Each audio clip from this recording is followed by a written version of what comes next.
Bismillahirrahmanirrahim. Assalamualaikum warahmatullahi wabarakatuh. Pada pertemuan ini kita akan membahas tentang rumusan masalah penelitian. Ya, di mana rumusan masalah penelitian ini merupakan hal yang sangat penting karena akan menjadi arah dari penelitian yang dilakukan. Penelitian itu tidak akan dilakukan jika tidak ada masalah penelitian. Karena sebagaimana yang sudah kita pelajari pada pertemuan sebelumnya, bahwa sebuah penelitian itu bertujuan untuk memecahkan sebuah masalah.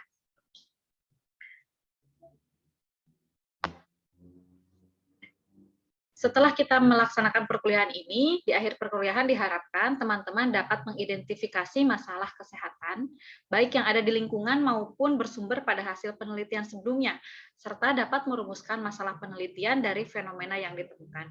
Jadi pertama-tama nanti yang harus dilakukan, kita adalah harus meningkatkan kepekaan terhadap fenomena-fenomena atau kejadian-kejadian yang janggal yang terjadi sehari-hari, misalkan yang kita lihat.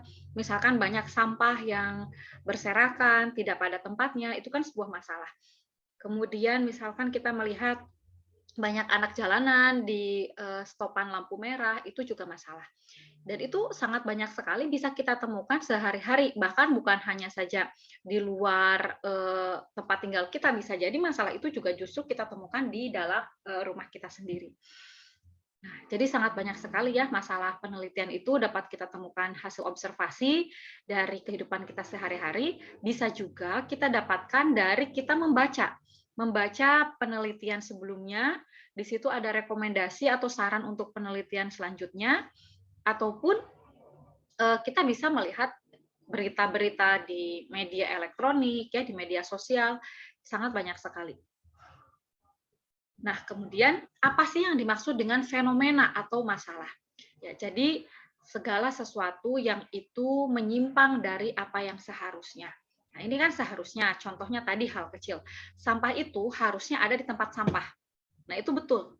Tetapi sekarang kok sampah ini berserakan, ada di halaman, ada di dalam rumah. Nah, ini tentu ada masalah. Penyimpangan itu bisa bersifat positif dan bisa bersifat negatif ya. Kalau misalkan kita selama ini berasumsi bahwa penyimpangan itu selalu hal yang negatif, sebenarnya tidak juga ya. Jadi dari nilai normal ada yang itu di atas bahkan ya. Jadi misalkan kita pergi ke sebuah daerah, kok bersih banget, benar-benar tidak ada sampah sedikit pun, kemudian udaranya juga sejuk, kemudian juga lalu lintasnya tertib. Nah, itu juga kan hal yang di luar betul-betul mencolok, hal bagus banget di luar di atas kondisi normal pada umumnya. Nah, ini pun bisa kita teliti, dijadikan contoh atau role model kita tiru. Kenapa bisa seperti itu? Kita lihat misalkan dari pengetahuan warganya, kemudian dari kebijakan yang ada di daerahnya, itu contohnya. Tapi memang lebih mudah kita melihat masalah itu merupakan hal-hal yang negatif ya, yang menyimpang sangat jauh di bawah dari standar seharusnya. Ya, jadi penyimpangan itu tidak harus selamanya bersifat negatif atau di bawah standar, bisa juga itu merupakan hal yang up atau di atas daripada standar normal biasanya. Dua-duanya bisa dijadikan sebagai bakal masalah penelitian. Nah, ya, jadi di sini dijelaskan oleh beberapa pakar bahwa fenomena itu adalah penyimpangan antara yang seharusnya dengan apa yang benar-benar terjadi atau yang realistisnya, realitanya. Antara teori dengan praktik, di teori seperti apa, ternyata di praktiknya kok perawatan luka itu malah tidak ganti handscoon misalkan. Harusnya kan ganti handscoon setelah melepas perban dan lain-lain. Antara aturan dengan pelaksanaan, antara rencana dengan realisasi. Ya, jadi ada ketimpangan. Atau kesulitan yang dirasakan oleh orang awam maupun kita sebagai peneliti sehingga perlu ditemukan jawabannya. Ya, jadi masalah itu sesuatu yang membutuhkan jawaban, sesuatu yang membutuhkan jalan penyelesaian.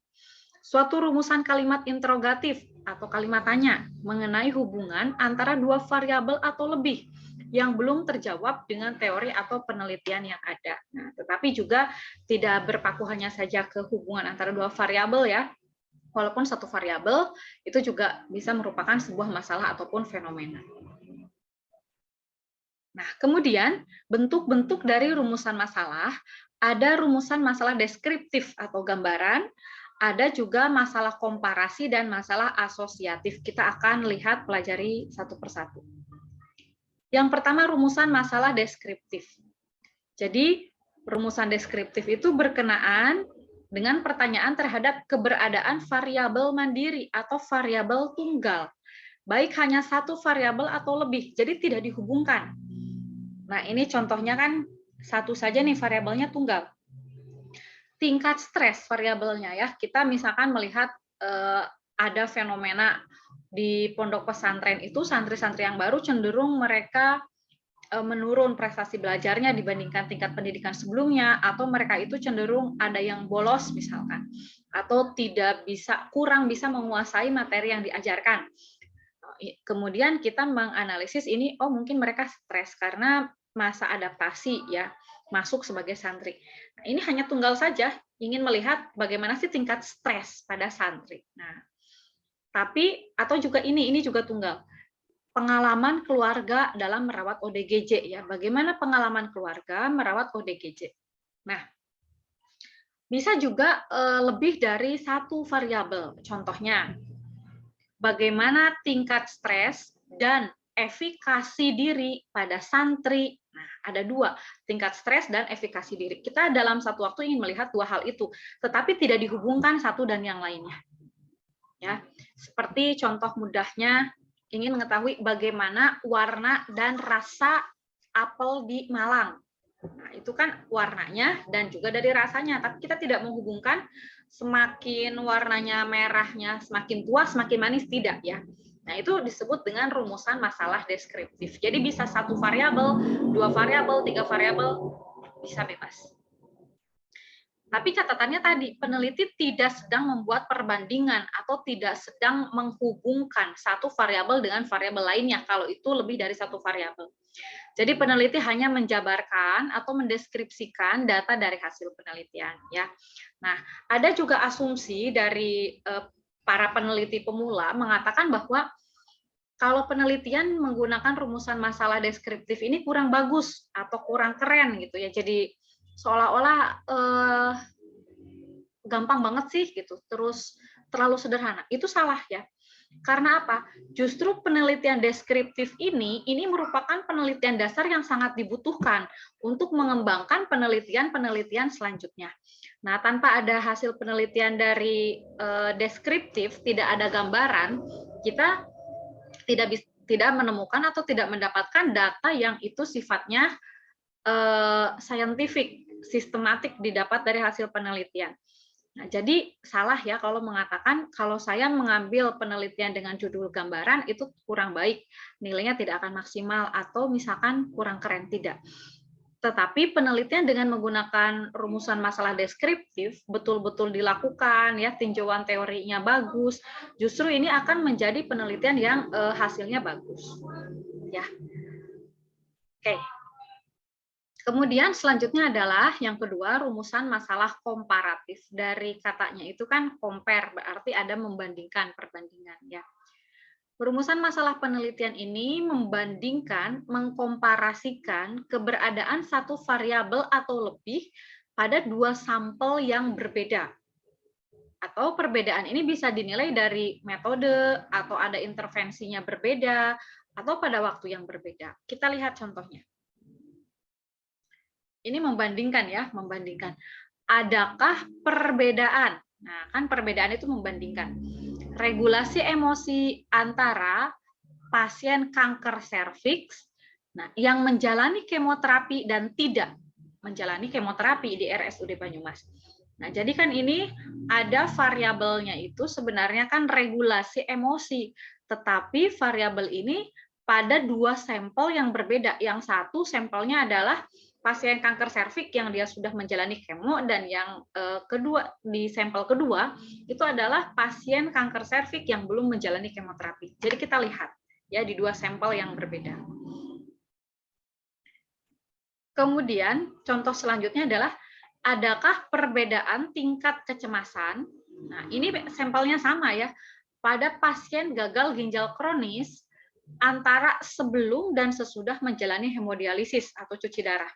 Jadi Bu Ririn ingin meneliti pada pasien A ini bagaimana tingkat cemasnya saat dia belum dicuci darah Kemudian setelah cuci darah, kita ukur lagi tingkat kecemasannya.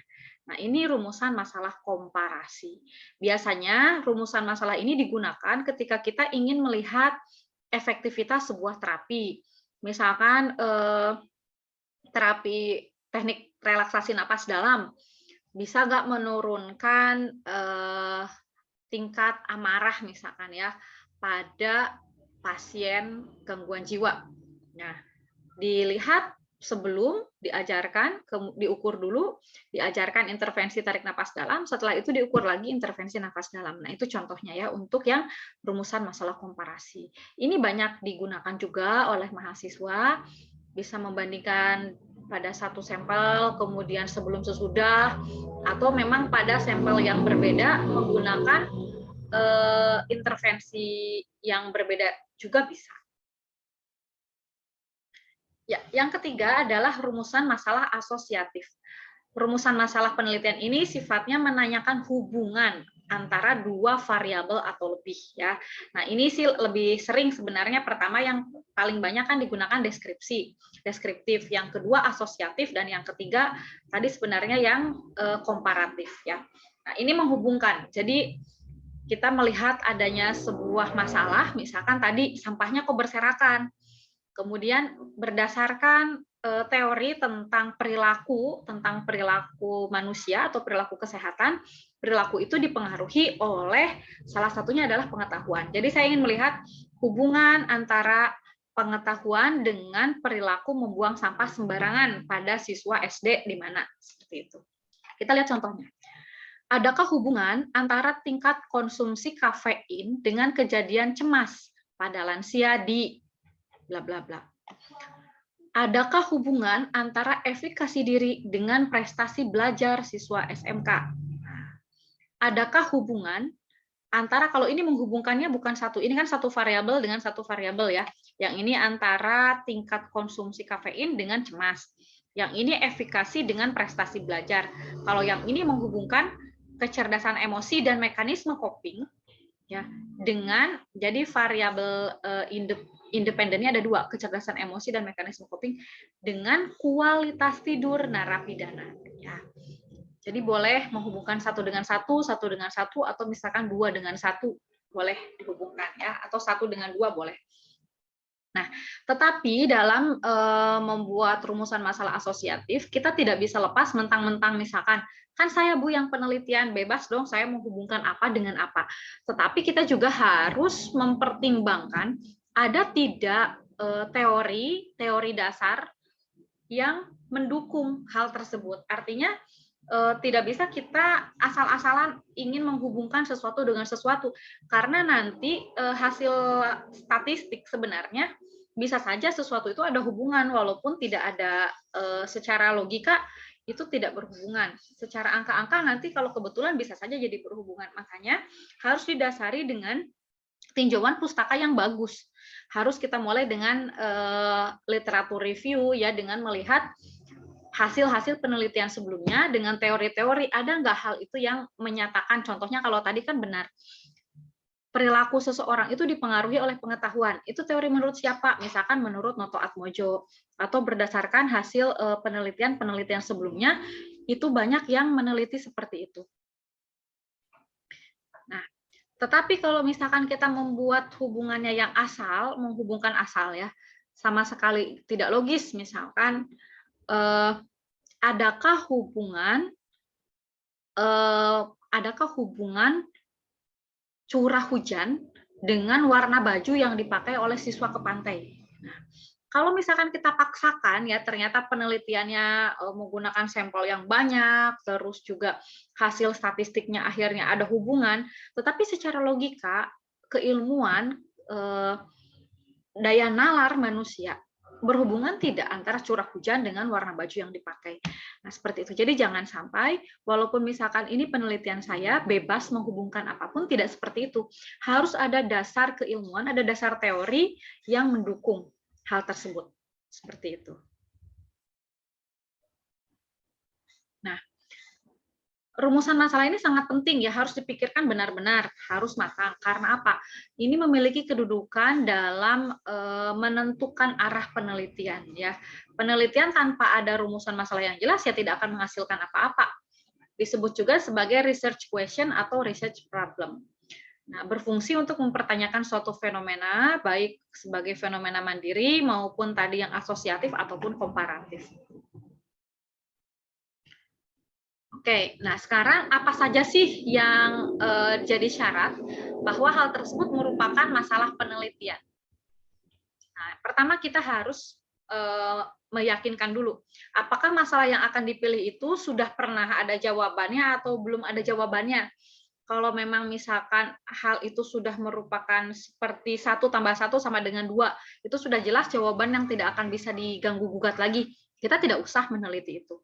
Ya, artinya tidak ada varian-varian, tidak ada perbedaan-perbedaan hasil seperti itu. Nah, itu tidak usah diteliti. Tetapi kalau misalkan ternyata nih sama-sama dia anak usia SD, tapi yang satu kok pertumbuhannya pesat, yang satu kok masih kecil gitu ya.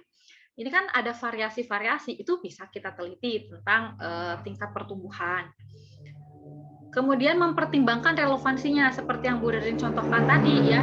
Kalau kita mau menghubungkan sesuatu itu harus ada dasarnya dulu, ya jangan sampai itu asal ya dan tidak logis. Kemudian pertimbangkan manfaatnya. Nah, walaupun misalkan penelitian saya ini susah dilakukan, keren banget, menghabiskan dana yang besar, tapi seberapa besar sih manfaat yang akan dihasilkan dari penelitian tersebut? Makanya tidak menjamin kalau penelitian deskripsi itu akan jelek, tidak. Tapi kalau deskripsi memberikan gambaran memang belum pernah diteliti sebelumnya, kemudian memberikan gambaran yang saintifik, itu justru manfaatnya besar untuk pengembangan penelitian selanjutnya untuk menjadi dasar dalam pengambilan keputusan atau kebijakan di sebuah instansi. Kemudian mempertimbangkan aspek aktualitas masalah. Nah, contohnya sekarang lagi musim pandemi atau post pandemi. Nah, ini sedang aktual masalah ini kita teliti. Misalkan tingkat stres pada apa di masa pandemi. Ini masalahnya aktual. Tetapi kalau misalkan sekarang kita mau meneliti tentang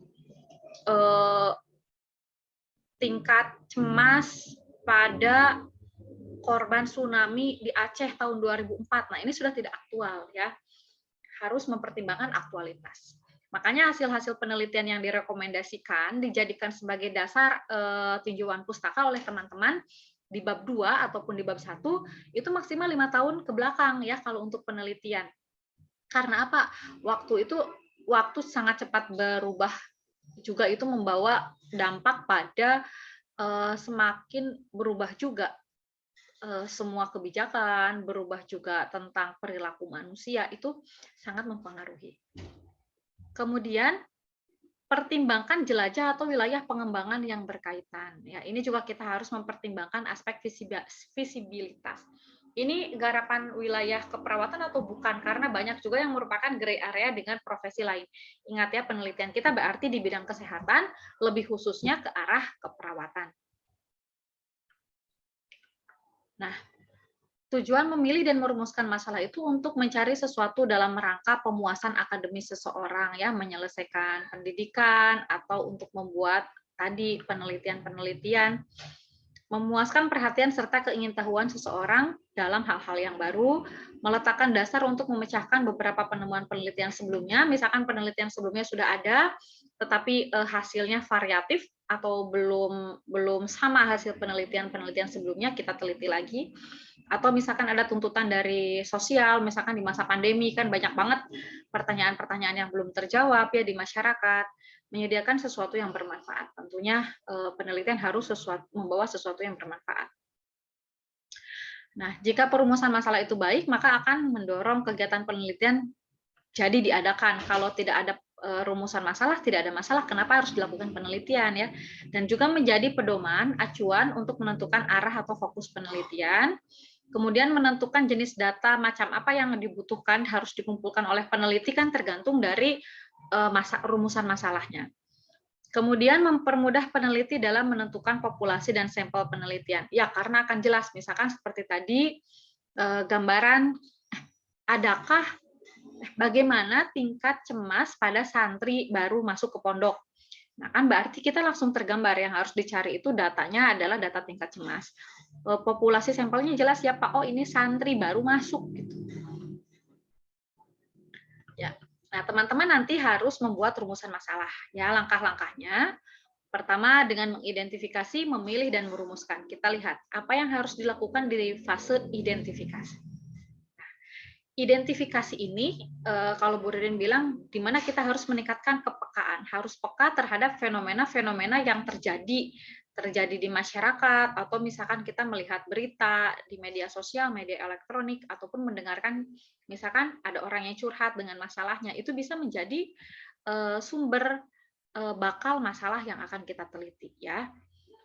Nah, intinya ada kesenjangan antara apa yang seharusnya dengan apa yang kenyataan terjadi, atau antara teori dengan realita ini ada ketimpangan, ada kesenjangan, ada gap. Nah, tapi syaratnya kita itu harus objektif sebagai peneliti, tidak boleh kita sudah punya tendensi atau sudah punya jawaban sendiri atas fenomena yang kita temukan. Misalkan, lihat sampah berserakan.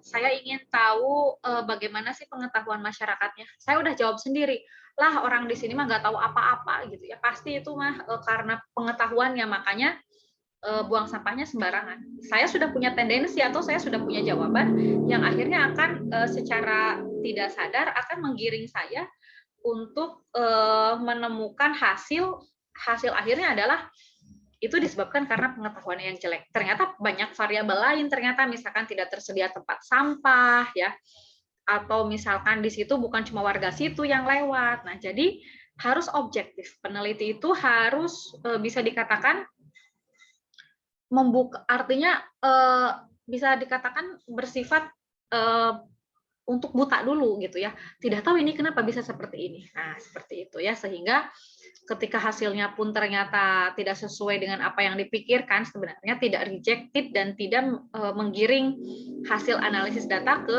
hasil tersebut. Karena secara angka itu mudah sekali kalau kita mau manipulasi ya. Tetapi syarat di penelitian kita kan harus jujur. Karena kalau sudah dimanipulasi jelas itu tidak akan menjadikan hasilnya bias, tidak akan membawakan manfaat. Tahap yang kedua, memilih masalah. Masalah itu layak atau tidak untuk diteliti tergantung dari ada tidaknya sumbangan terhadap teori. Akan ada manfaat nggak untuk pengembangan keilmuan saya gitu ya.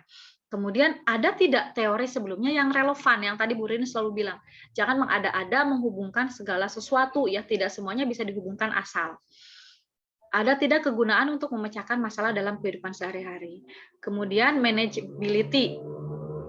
Kalau saya lebih nyamannya menyebutnya sebagai visibilitas. Artinya penelitian itu benar-benar bisa dilakukan atau tidak. Dari segi satu, kemampuan peneliti sendiri, dari segi waktu, dari segi biaya harus dipertimbangkan. Jangan sampai saya mau meneliti se-Indonesia, Bu, selesainya akan kapan? Ya, ingat teman-teman, menyelesaikan penelitian ini untuk menyelesaikan tugas akhir di sarjana keperawatan yang harus selesai dalam waktu sekian bulan ya. Atau kalau se-Indonesia saya harus pergi ke Sabang sampai Merauke, butuh dana berapa, seperti itu ya. Kemudian dari tenaganya, dari kemampuan saya mau meneliti bagaimana efektivitas hipnoterapi. Nah, padahal siapa yang akan melakukan hipnoterapi? Saya, Bu. Bersertifikasi tidak? Tidak. Saya baru mau belajar. Nah, tidak bisa seperti itu ya. Kalau melakukan intervensi jelas kita harus punya sertifikasi yang melegalkan bahwa kita kompeten untuk melakukan intervensi tersebut. Makanya sebenarnya nggak mudah penelitian yang itu sifatnya memberikan intervensi. Nah, kalau misalkan kita sudah menjawab, oh ini iya, oke, mungkin saya lakukan, secara keuangannya memungkinkan, waktunya, tenaganya, kemampuannya oke, akan memberikan manfaat, selanjutnya rumuskan dalam kalimat tanya. Nah, yang padat dan jelas. Jadi, jangan keliru, dalam penelitian itu yang dituntut bukan panjangnya draft penelitian kita, ya.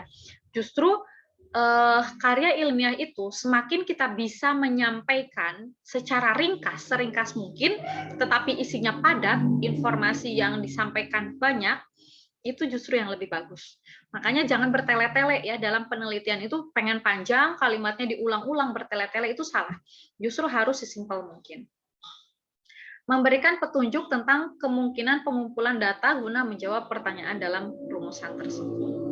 Oke, itu yang bisa Bu Ririn sampaikan di sesi ini terkait dengan rumusan masalah.